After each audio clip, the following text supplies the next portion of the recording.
sih mah nggak usah belajar, cuma ngisi 5 aja udah lulus gitu. Nggak usah belajar, kalau usianya udah di atas 35 aja dapat afirmasinya. Bapak ada nggak sih perasaan kayak gitu?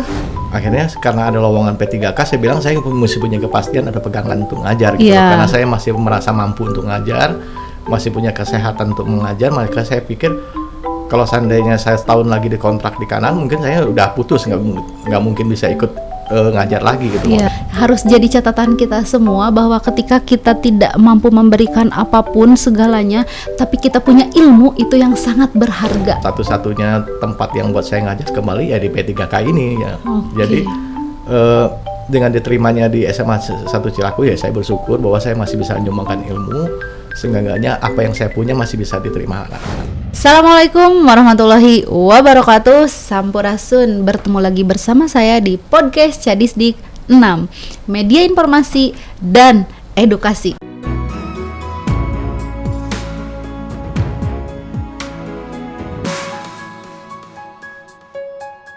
Menjadi ASN tentu saja cita-cita semua orang, dan salah satu cita-cita itu bisa diwujudkan kapan saja, di usia berapa saja, tergantung dari motivasi seseorang tersebut. Hari ini sudah hadir bersama kita ASN P3K dari SMA Negeri 1 Cilaku. Siapakah dia? Selamat siang, Bapak. Iya, ini kita sudah kedatangan salah satu ASN P3K dari SMA Negeri 1 Cilaku, Bapak Eko Julianto, guru matematika P3K tahap 3. Betul ya, Bapak? Betul, boleh. Nih Pak, mungkin banyak yang ingin tahu Bapak ini sosok seperti apa, Bapak ini siapa, dan sekarang menjadi apa di mana? Boleh Pak diceritain singkat? Saya diterima di P3K di SMA Negeri 1 Cilaku. Jadi sebagai guru matematika. Sebagai guru matematika. Sebelumnya Bapak mengajar di... Saya mengajar di SMA Kanaan. Di SMA Kanaan, masih Cianjur juga ya Pak? Cianjur masih juga. Guru matematika. Guru matematika. Berapa lama itu Pak menjadi guru di Kanaan? Dari tahun 2009 ya sampai terakhir 2023. Oh, 2009 sampai dengan 2023, berarti 14 tahun. Sebelumnya nih Pak, Bapak di dunia pendidikan juga atau bukan? Sebelumnya saya berdagang bisnis ya. Oh, sebelumnya jadi berbisnis. Saya bikin buah-buahan, bikin manisan seperti itu di Cianjur. Oh, terkenal sekali ya. Kalau Cianjur itu khasnya adalah manisan Cianjur. Kalau Bogor asinan. Aduh, jadi pengen jajan. Oh, dulu Bapak memang berbisnis di bidang manisan Cianjur khasnya. Nah, kenapa nih Pak Bapak beralih memutuskan untuk hijrah ke dunia pendidikan setelah berwirausaha? Mungkin pengaruh pertama ya mungkin ijazah saya mungkin asalnya dari keguruan juga ya. Saya memang pendidikan matematika. Terus memang di usaha itu nggak berkembang seperti perkiraan kita, orang langsung tiba-tiba melejit langsung enak gitu ya, nggak juga. Akhirnya saya memutuskan untuk kembali ngajar sesuai dengan bidang yang saya punya dan kemampuan yang saya punya, bakat yang saya punya, ya sampai sekarang ini gitu. Jadi intinya kembali ya, back to basic. Karena pada awalnya juga bergerak di bidang pendidikan, mencoba berwirausaha, namun pada akhirnya kembali lagi panggilan hati ya Pak ya, untuk menjadi seorang pendidik. Jadi Bapak menjadi pendidik itu dari 2009. Kenapa nih Pak ke Kanaan dari sekian banyak sekolah yang ada di Cianjur? Kan kalau kita ngelamar ke negeri kan honornya juga kecil ya, ya. Kalau kita honor ke negeri kan mungkin banyak teman-teman juga yang ngajar di negeri, bisa juga kita coba minta bantuan tuh honor di negeri, tapi honor di negeri cukup kecil. Jadi kita kalau mau mencari kehidupan ya terpaksa kita mesti nyari ke swasta. Jadi honor swasta lumayan besar, apalagi kalau sampai diangkat jadi pegawai tetap yayasan yang lumayan cukup untuk kehidupan seperti itu. Akhirnya memutuskan ngelamar ke SMA Kanaan. Ya, langsung, dan kebetulan dites dan diterima gitu. Oke, kebetulan dites dan diterima di SMA Kanaan nih. Nah Pak, menarik kata Bapak tadi ketika di swasta kan besar, tapi kenapa nih setelah sekian lama mengabdi di swasta, mungkin sudah zona nyaman ya, dan di usia Bapak sekarang memutuskan untuk kembali ke negeri dan ikut seleksi ASN P3K kemarin? Sebenarnya di Kanaan itu pensiun umur 55. Oh. Itu hal yang pertama. Dan saya tuh diangkat pingin dikontrak lagi perpanjang setahun demi setahun. Saya sudah bertahun-tahun sampai umur 56.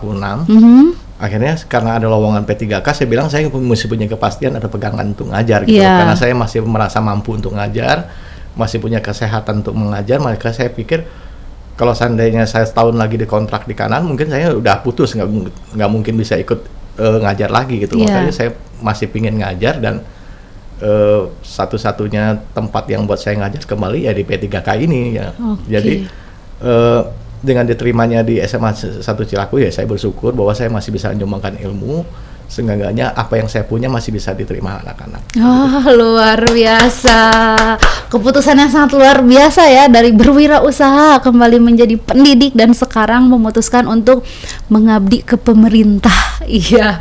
Nah, Pak, Bapak kan sudah mendedikasikan diri ya di dunia pendidikan. Pernah nggak sih terpikir sebelumnya gitu dari awal, saya pengen jadi guru, pengen jadi ASN dulu gitu Pak, dulu? Pernah nggak sih terbersit pikiran seperti itu?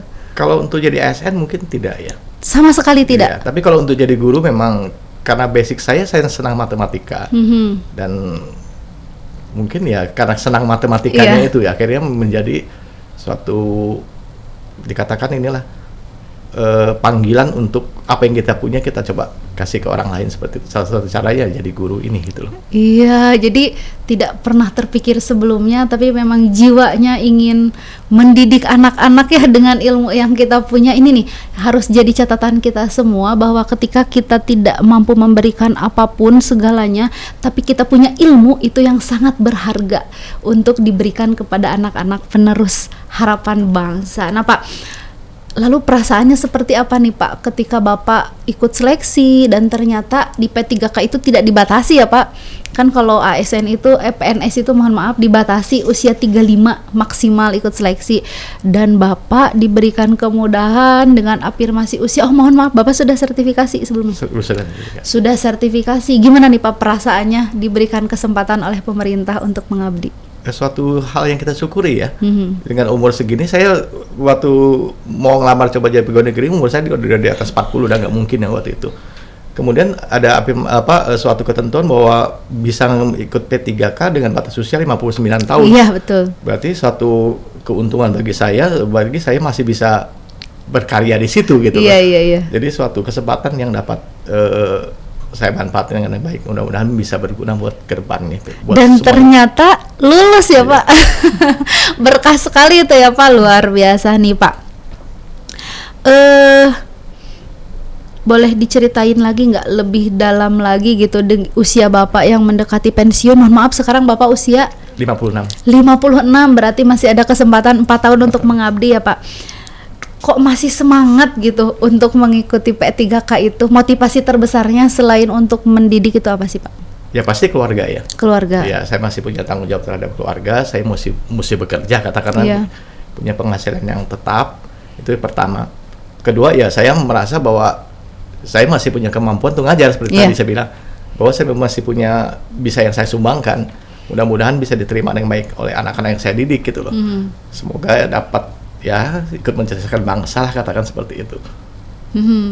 Oke, dan respon keluarga nih Pak, respon keluarga Bapak terutama mungkin anak dan istri ya, mungkin ketika mau tes itu Bapak udah cerita, Bapak sekarang mau tes nih, doain ya, gimana nih Pak responnya? Positif. Ya, alhamdulillah. Anak-anak ya terutama istri ya, ya support apa yang saya lakukan ya selama buat bersama, buat keperluan pentingan bersama. Saya katakan ya sangat support sekali gitu. Sangat support sekali.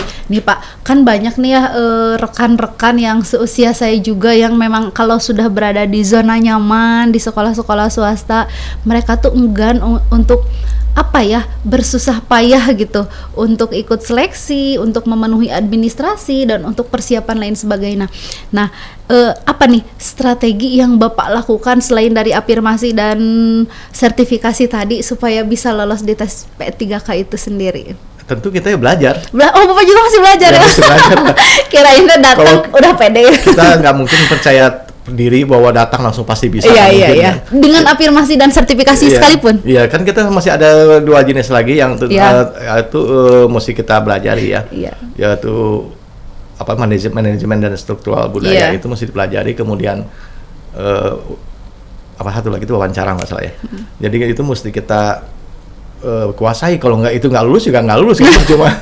Iya. Kirain dengan Bapak menjadi apa ya? Udah memiliki nih golden ticket ya istilahnya. Sekarang kan banyak ya kemarin anekdot bahwa kalau udah sertifikasi mah nggak usah belajar, cuma ngisi 5 aja udah lulus gitu. Nggak usah belajar kalau usianya udah di atas 35 aja dapat afirmasinya. Bapak ada nggak sih perasaan kayak gitu? Tapi kalau nggak bisa manajemennya nggak bisa ya nggak lulus. Oke, ada pengalaman Pak? Ternyata bersaing afirmasi dan sertifikat. Ada. Seharusnya saya kan diterima di tahun kemarin ya, karena saya P1 lulus di tahun ini lulus. Kan bersaing sama Bu Mustika itu, gitu. yang dia sama 1 Cilaku. Iya. Hanya beda 3 poin dia yang diterima. Kenyataannya seperti itu kan.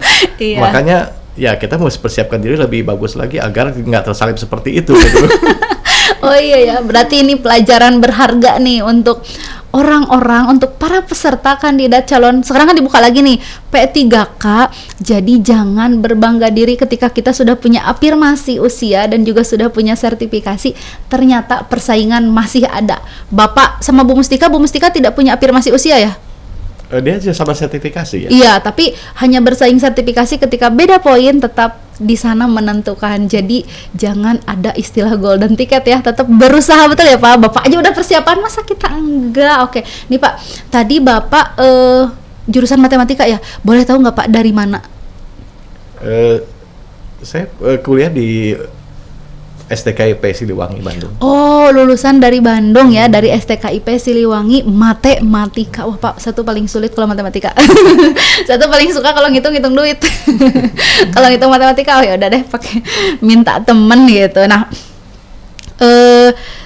setelah sekarang, Bapak kan sekarang sudah menyandang predikat ASN, udah beberapa bulan, tahap 3 kan ya Bapak ya? Iya. Gimana nih Pak perasaannya? Ada nggak sih yang berbeda yang Bapak rasakan di luar kebiasaan Bapak selama ini? Kalau kebiasaan menurut saya nggak terlalu jauh ya. Iya. Karena ngajar juga di mana-mana sama posisinya, mesti siapkan materi, mesti punya persiapan. Hanya bedanya kalau dulu saya mungkin murid saya nggak sebanyak sekarang gitu. Sekarang mungkin lebih banyak. Jadi saya mesti pengaturan manajemen mengajarnya mungkin agak lebih ditingkatkan lagi karena yang saya manajemen satu kelas bisa 35 orang, kalau dulu di kelasnya cuma 16 seperti itu. Jadi Iya. mungkin itu perbedaan cuman itu. Soal persiapan semuanya sama aja. Jadi Semuanya kita sama aja. sebelum mengajar tentu kita sudah mempersiapkan diri dulu agar di kelas nggak bengong gitu loh. Iya betul Pak, setuju. Karena guru itu 3 ya, perencanaan, pelaksanaan, dan evaluasi itu yang harus diingat. Tetap harus persiapan. Tapi kan Pak, biasanya ada bedanya ya ketika dulu menjadi guru, sekarang menjadi ASN, guru tapi notabene ASN, dari kinerja Bapak, dari integritas Bapak ada yang berbeda nggak sih? Menurut saya kurang lebih sama. Sama, oke. Iya. Karena saya dididik, maaf kata ya, mungkin SMA Kanaan itu sesuatu membutuhkan disiplin yang sangat tinggi di SMA Kanaan, dari jam masuk, dari penyusunan RPP dan segala macam, laporan mesti tepat waktu, jam masuk juga mesti tepat. Jadi saya udah terbiasa seperti itu. Sehingga begitu masuk Cilaku ya untuk adaptasi seperti ini udah nggak kesulitan lagi gitu. Jadi kita akan coba tetap kembangkan untuk seperti ini, jadi tetap disiplin tinggi lah katakan. Jadi mau ngajar atau tidak ya kita mesti tetap siap diri gitu. Luar biasa. Kita harus malu nih sama Bapak. Ketika kita masih ngajar dengan leha-leha, Bapak aja masih menerapkan pola disiplin yang tinggi, masih menyiapkan perencanaan dan evaluasi yang sangat luar biasa. Jadi intinya tidak ada yang berbeda. Mungkin hanya status saja ya Pak yang berbeda. Awalnya guru tetap yayasan menjadi ASN. Luar biasa. Nih Pak nih, ada nggak sih Pak hal-hal yang membuat Bapak terkenang gitu, pengen dilakuin lagi? Kan kalau salah satu peran guru itu adalah mengembangkan ya bakat peserta didik. Ada nggak sih pengalaman Bapak yang sampai sekarang tuh terkenang gitu? Oh, saya tuh pernah bawa anak lomba ini, pernah ngebina ini dan lain sebagainya. Kalau lomba memang karena saya waktu di Kanaan itu saya ditugaskan menjadi pembina matematika dari SMP dan SMA ya. Jadi kalau SMP saya sudah pernah nyampe ke tingkat nasional ya. Kalau SMA sampai tingkat provinsi pernah juara gitu. Iya. Jadi Kanan juga memang cukup terkenal juga. Iya, betul. Dari SMA dan SMP-nya hampir tiap tahun tuh ada dapat dapat ranking lah untuk mewakili kabupaten gitu. Iya. Pernah ngawal sampai mereka ke Lembang, dan anaknya sendiri karena mungkin interest ke saya gitu ya. Iya. Akhirnya dia juga milisan jurusan matematika di ITB gitu loh. Oh, luar biasa. Memang betul nih, wargi Cadisdik, nama Pak Eko itu di Cianjur tuh emang nggak asing lagi. Memang langganan membawa anaknya ke tingkat-tingkat yang lebih tinggi, ke provinsi, ke nasional gitu ya. Mudah-mudahan di Cilaku sekarang bisa ya Pak. Amin. Kita berusaha.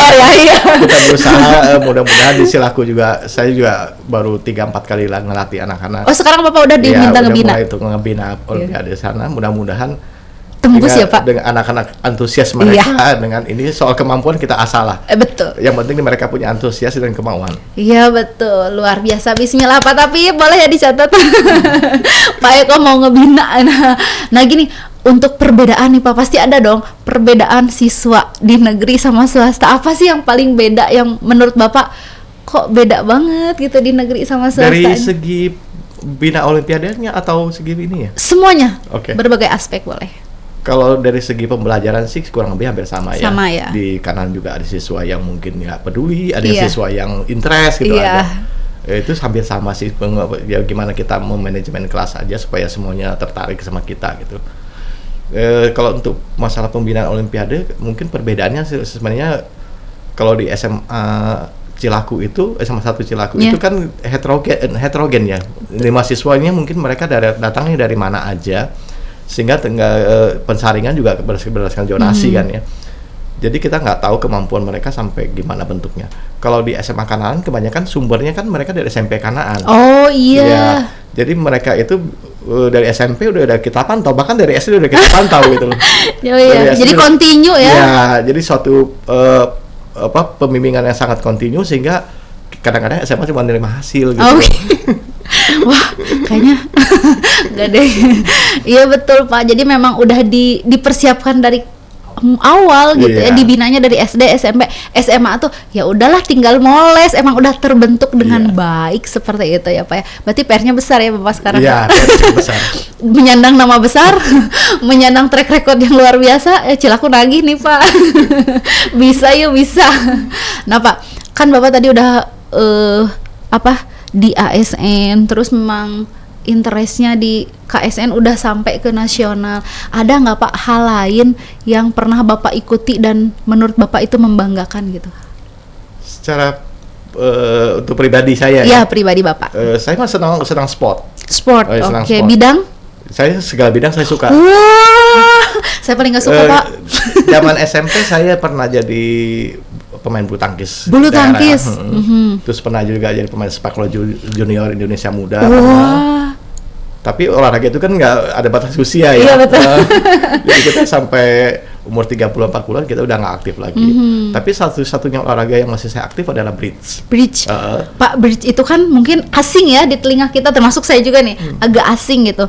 Nah, gimana sih Pak bridge itu olahraganya seperti apa? Gimana jenjangnya dan lain sebagainya, boleh diceritain nggak? Bridge itu olahraga yang menggunakan kartu medianya ya, menggunakan kartu.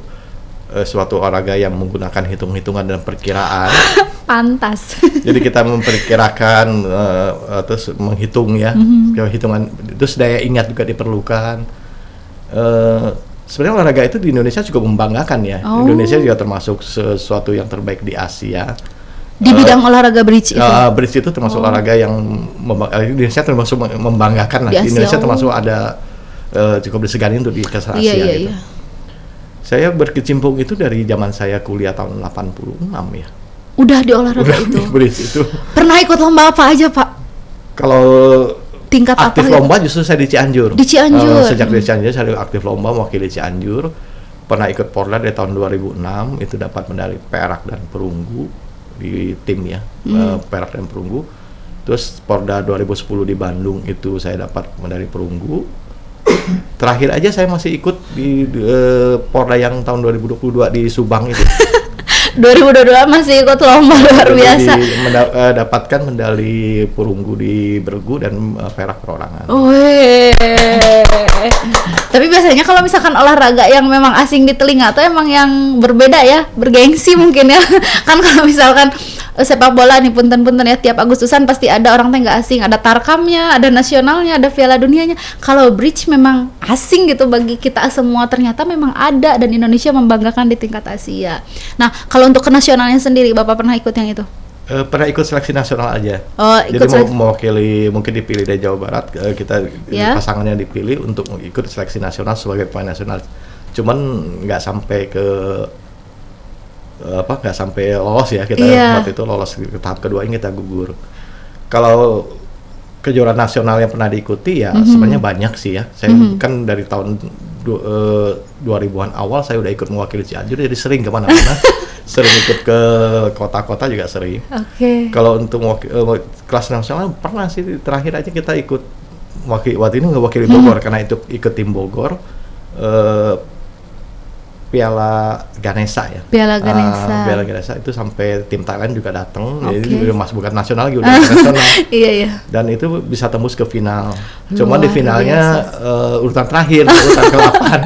Iya, Pak. Apa sih yang menarik itu kan biasanya kalau olahraga itu identik dengan gerak ya, psikomotor gitu. Jadi motorik. Nah, untuk bridge sendiri apa sih yang menarik untuk Bapak gitu? Bridge ya jadi kita tuh istilahnya tuh mesti punya kekompakan sama partner, itu pertama ya. Jadi suatu kerjasama mesti kita jalin sama partner. Terus trust, percaya ke partner itu udah pasti. Kedua, kita mesti nguasai hitung-hitungan, itu jelas. Harus nguasai hitung-hitungan, catat ya. Lalu Pak. Terus itu juga merangsang daya ingat kita ya. Jadi kebanyakan orang umur 80-90 kan banyak udah mulai pikun. Tapi kalau orang yang pemain bridge itu jarang yang pikun. Karena terasa, terolah ya. Karena mereka dilatih untuk daya ingat dan untuk menghitung gitu. Sehingga menurut pikun itu jadi agak lambat, agak secepat yang enggak ini gitu. Jangan-jangan Bapak menolak itu ya, biar ikut bisa menolak pikun. Masalah hobi aja. Hobi ya, betul Pak. Sekarang saya nggak heran Pak, kenapa Bapak sukanya olahraga itu? Karena Bapak basicnya matematika. Nah kalau saya kayaknya tingkat Cianjur aja udah kalah. Enggak juga sih. Kalau mau belajar, saya dulu punya partner juga, malah dulu dia masih sekolah di SMA Cilaku. Gitu?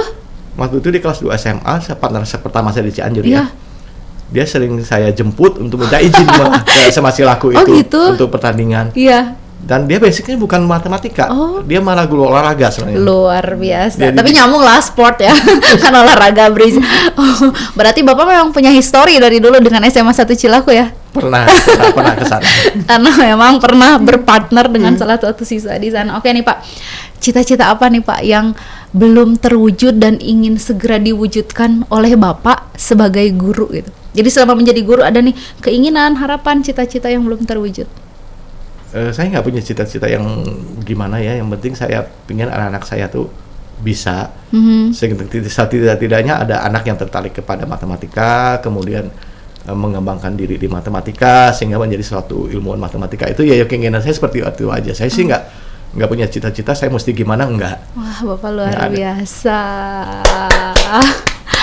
Nih Pak, terakhir ya Pak, pesan nih, himbauan untuk wargi Cadisdik dari Bapak ya untuk senantiasa belajar tanpa dibatasi usia. Kehidupan terus berjalan ya. Kalau kita nggak belajar, kita nggak terus beradaptasi dengan apa yang ada di dunia ini, ya kita akan terbelakang gitu loh. Jadi walaupun kita nggak tahu umur kita sampai kapan, yang jelas kalau kita mau terus berkembang dan mau terus untuk sosialisasi masyarakat atau segala macam, ya kita mesti tahu lah agar nggak ketinggalan gitu loh. Oke, jadi betul ya, closing statement dari Bapak sangat luar biasa. Hidup itu terus berkembang, makanya yuk terus belajar tanpa ada alasan dibatasi oleh usia. Terima kasih Bapak untuk saat ini. Nah, perbincangan yang sangat luar biasa ya, sangat menginspirasi dari seorang Pak Eko Julianto, ASN P3K SMA Negeri 1 Cilaku, bahwa untuk menjadi seorang ASN, untuk menjadi seorang guru itu tidak ada batasan usianya. Bapak sekarang masih aktif berolahraga, masih ingin mengembangkan peserta didik, dan sekarang target Bapak pastinya adalah membawa SMA Negeri 1 Cilaku di OSN Matematika ya. Terima kasih Bapak untuk kehadirannya. Sama-sama. Terima kasih. Mudah-mudahan Bapak sehat selalu dan Amin. apa yang Bapak harapkan segera Allah wujudkan. Assalamualaikum warahmatullahi wabarakatuh. Jangan lupa like, comment, and subscribe.